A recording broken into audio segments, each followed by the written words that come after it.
Hello, my name is Professor Faye Short, and I lead the Masters in Counselling at Bangor University. During this time of crisis, my students past and present wanted to bring you their top tips for good mental health. We hope that you find these helpful. My top tip for good mental health at this time would be to get outside whenever you can.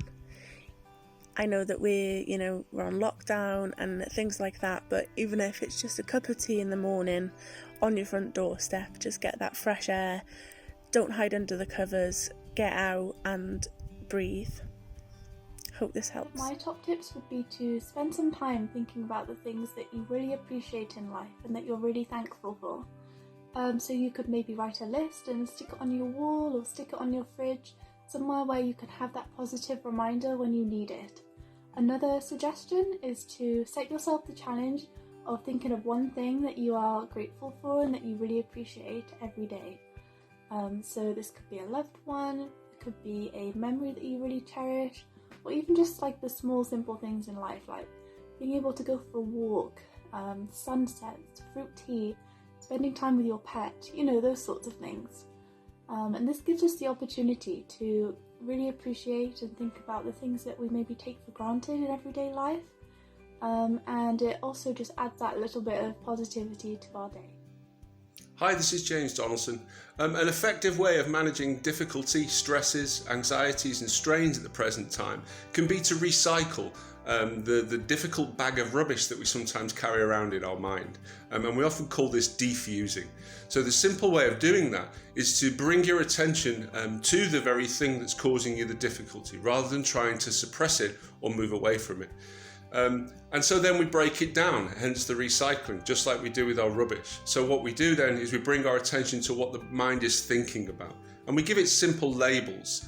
We might say, kind of worry, stress, plan, thought, difficulty, just something like that, a very quick label. We then do the same with whatever the body's feeling at the present time: chest, stomach, head, neck, those areas of our body that might sort of light up when we're feeling those difficulties.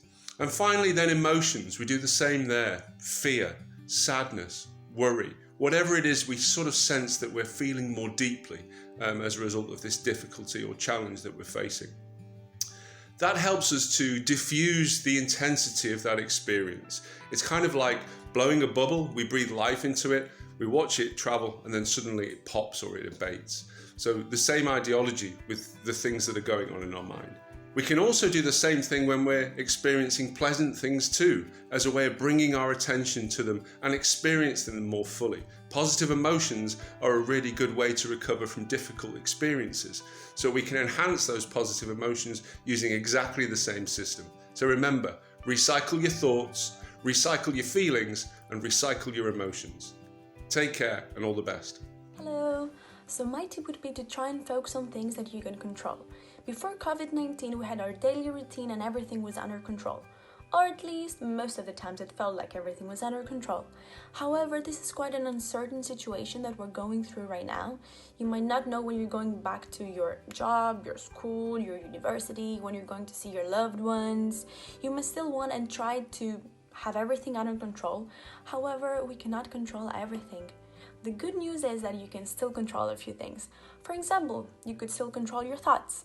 For example, if you have a negative thought, you can either engage with it or choose to throw it away. You could control how much time you spend on social media in order to learn new information about coronavirus.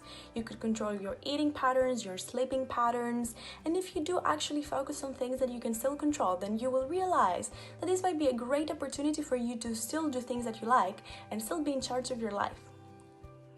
During these difficult times, it's important that we are nurturing ourselves through establishing daily self-care routines that involve us not only looking after ourselves physically and mentally, but taking the time to do the things that we enjoy and make us feel good. So whether that's reading our favourite books, watching our favourite films, or spending that quality time with the people in our house, remembering to be mindful of how we feel, to be compassionate to not only other people but to ourselves, knowing that we will all get through this together. Missing others grows deeper, but remember, by doing this we will be stronger.